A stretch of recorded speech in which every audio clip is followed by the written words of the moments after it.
경매 김수경입니다. 저는 부산, 울산, 경남 지역에서 경매 대행 그리고 경매 교육 일을 하고 있습니다. 오늘은 집밥 여신님 문의글을 남겨주셨어요. 간단히 그 내용을 보면서 답도 드리고 또 보충해서 다른 설명도 드리고 그렇게 해보도록 하겠습니다. 집밥 여신님이 낙찰을 받으셨나 봐요. 새로운 아파트 낙찰을 받게 됐어요 하는 거 보니까 그전에도 낙찰을 많이 받으신 모양입니다. 축하드립니다. 그래서 낙찰 받고 그리고는 당일날 경매계로 가서 서류 열람하고 그리고 채무자이자 점유자까지 만나고 왔고요 했어요. 당일 바로 갔더니 많이 당황 또는 황당해해서 길게 얘기는 못 나눴다고 합니다. 그리고 집 상태만 간단히 봤대요. 그런데 명도 관련해서 질문이 있어요 했어요. 서류 열람과 등기사항 확인해 보니 일반 직장인이긴 하나 단순히 무리한 아파트 담보대출로 인한 것 같은데 이런 이유로만 경매가 나오게 된 건지 다른 이유가 있는 건지 이제 좀 봐달라 하셨는데요. 전혀 뭐 어떤 권리 분석의 하자가 있는 것도 아니고 맞아요. 담보대출 때문에 나온 겁니다. 캐피탈 쪽이더라고요. 네, 다른 건 보이지 않았고요. 다른 뭐 특별히 신경 쓰실 건 없습니다. 그 다음 두 번째, 집에 이제 방문을 하니까 대뜸 최대 3개월은 저희가 살 권리가 있으니까 그때까지 살 예정이거든요. 라고 했답니다. 현재 소유주가. 3개월은 저희가 살 권리가 있으니까 그분은 어디서 무슨 말을 들은지 모르겠어요. 어떻게 3개월을 살 권리가 있다라는 건지 잘 모르겠네요. 그런데 저희가 명도 협상을 하다 보면은 대부분 배당일까지는 살 권리가 있다라고 생각하는 경우가 상당히 많이 있습니다. 이제 그 배당일은 어떻게 됩니까? 우리가 이제 입찰일 들어가서 낙찰 받잖아요. 낙찰 받고 나면은 법원에 따라서 그 일정에 따라 다르지만 잔금 기한까지는 빠르면 한 달, 그리고 길게 잡히면 한 달 반 정도가 잡힙니다. 그죠? 그런 어떤 잔금 마감 기한으로부터 약 4주 후에 배당을 실시합니다. 그래서 보통은 자기들도 배당까지는 그것도 다 안 이루어졌으니까 배당까지는 살 권리가 있다라는 말은 굉장히 많이들 해요. 하지만 소유자, 소유자 같은 경우에는 그런 권리가 없습니다. 임차인 같은 경우에 배당받는 임차인 같은 경우에는 그렇습니다. 그래서 예전에도 계속 제가 인도명령 신청에 대해서 말씀을 드릴 때도 뭐냐면은 소유자 같은 경우에는 바로 신청을 하면 되고 잔금 내면서 배당받는 임차인 같은 경우에는 신청을 해도 신청을 하면 접수는 되죠. 그런데 인도명령 결정이 안 납니다. 언제까지? 배당일까지. 배당일이 지나야 인도명령 결정이 나요. 그래서 인도명령 신청 비용도 꽤나 돈을 달라고 하니까 그래서 배당받는 임차인은 굳이 하지 않고 있다가 배당일까지 명도 확인서하고 인감증명 받아가서 그 사람들 받아야 되잖아요. 배당을. 그죠? 근데 그 말을 못 알아듣고 잘 안 나가면 그때 돼서 인도명령 신청해도 돼요. 그때 이제 신청하면은 배당일이 지났기 때문에 하루 이틀 만에 또 나오거든요. 그래서 미리 안 하셔도 되고. 그런데 소유자 같은 경우에는 제가 그랬어요. 지금 잔금 납부하면서 소유권 이전 촉탁하고 하면서 부동산 인도명령 신청을 하면은 당일 또는 하루 이틀 만에 인도명령 결정문이 나옵니다. 그 말은 뭐냐면은 그날로 그 사람은 살 권리가 없으니까 나오는 거예요. 살 권리가 있으면 법원에서 인도명령 결정을 하겠습니까? 아니죠. 신청을 해도 3개월은 보장해줘야 돼. 이럴 거 아닙니까? 그런데 그게 아니기 때문에 인도명령 결정이 나오는 겁니다. 그래서 궁금해 하실 필요는 없고요.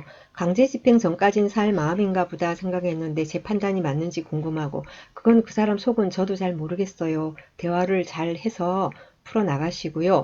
그리고 원하는 날짜를 어느 정도까지 들어줄지 그래서 원하는 날짜를 어느 정도까지 들어준다라는 저는 기준은 정하고 있지 않습니다.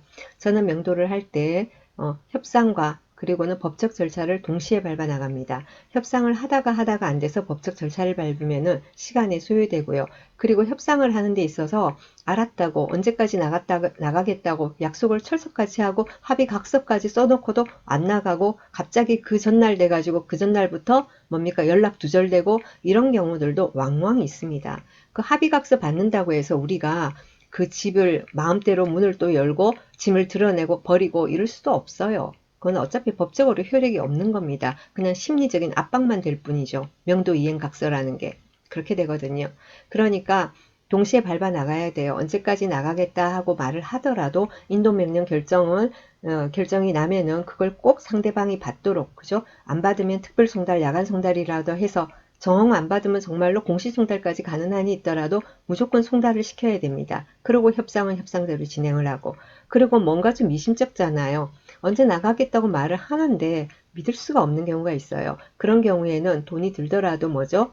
집행관 계고를 나가는 게 좋습니다. 집행관 이제 우리가 이제 인도명령 결정을 송달을 시켜 이제 송달이 되면은 우리가 가서 어떻게 하죠? 법원 가가지고 민사신청과 가서 집행문을 부여받고요. 집행문 부여 그리고 송달 증명원 그 두 가지를 떼가지고는 그러니까 발급받아서 집행관실에 가서 강제집행 신청을 하면은 집행관이 일정 봐서 수일 내로 집행관 계고를 나가거든요.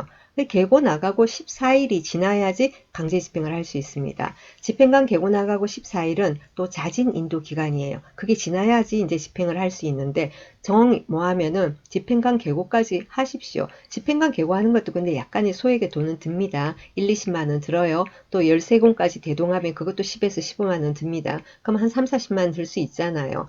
뭐 그게 부담이 되시면은 일단 송달까지는 시켜 놓으세요. 송달까지 시켜 놓고 그리고 나서 이제 이 사람이 약속을 해놓고는 안 나간다. 그러면 바로 강제집행 신청해서 집행관하고 나가잖아요. 그러면은 집행관이 나가서 14일의 시간을 준다. 어쩌고 이렇게 되면은 약속을 어겼던 그 사람도 미안하다고 그러고는 다시 날짜를 잡고 그 안에 나가게 되겠죠. 그런 어떤 절차를 밟아 나가야지 언제까지 나는 들어주겠다 이런 그 생각은 저는 안 하고 늘 두 가지로 진행을 해서 이렇게 해 나가는 편입니다.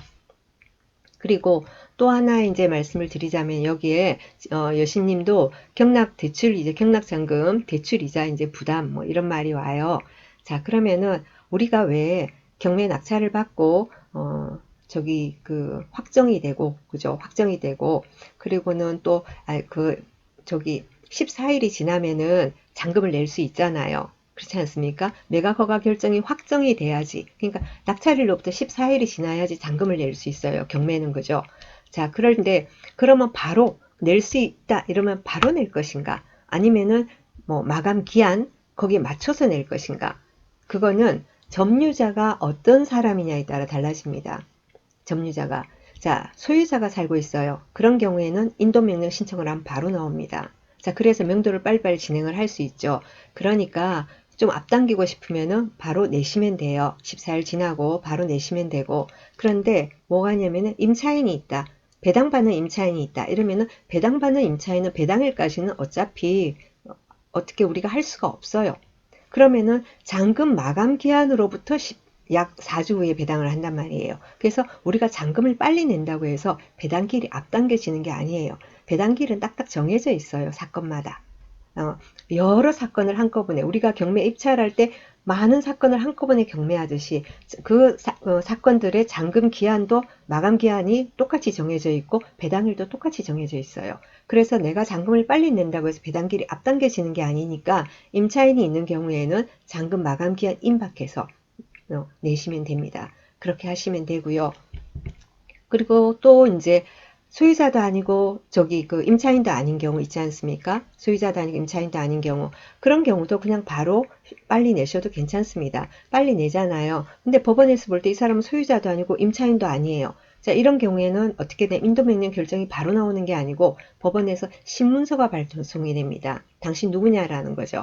그런데 이제 그게 그 신문서가 그쪽에 송달이 되고 나서 일정 기간을 또 기다립니다. 답이 오기를. 근데 답이 계속 없으면은 인도명령 결정이 떨어져요.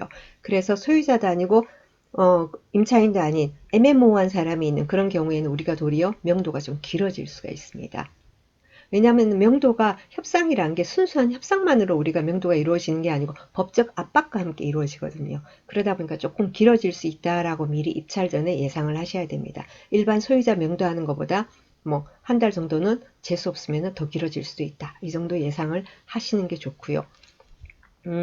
그리고 또 잔금 납부에 대해서 한 가지 또 팁을 드리자면은 우리 이제 뭡니까? 한 4월 달 해마다 한 4월 달 정도에 낙찰받는 분들 잔금 기한이 보통 5월 달이 되겠죠. 그래서 5월 달이. 자, 그런데 내가 4월 중순에 낙찰을 받았는데 법원에서 5월 25일까지 잔금을 내라고 한다.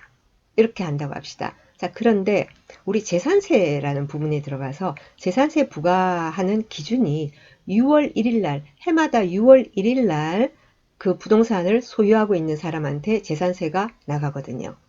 그렇게 되거든요. 그래서 일반 매매에서는 5월 말 6월 초 막 이런 식으로 잔금 치게 될 때 서로 합의해서 재산세를 반반 내는 경우도 있고 막 그런데 경매는 그럴 수가 없잖아요. 그러면은 며칠 잔금 마감 기한 내서 살짝 넘겨서 6월 1일 지나서 6월 2일이나 3일 정도 잔금을 내시기를 권해드립니다. 물론 그만큼 며칠 늦어졌으니까 약간의 과태료, 그러니까 연 15%인가 해가지고는 붙거든요. 근데 연 15%지 며칠 내는 거는 비용이 얼마 안 돼요. 그 돈이 과태료가 며칠 붙더라도 재산세 1년 재산세 내는 것보다는 그게 이익이거든요.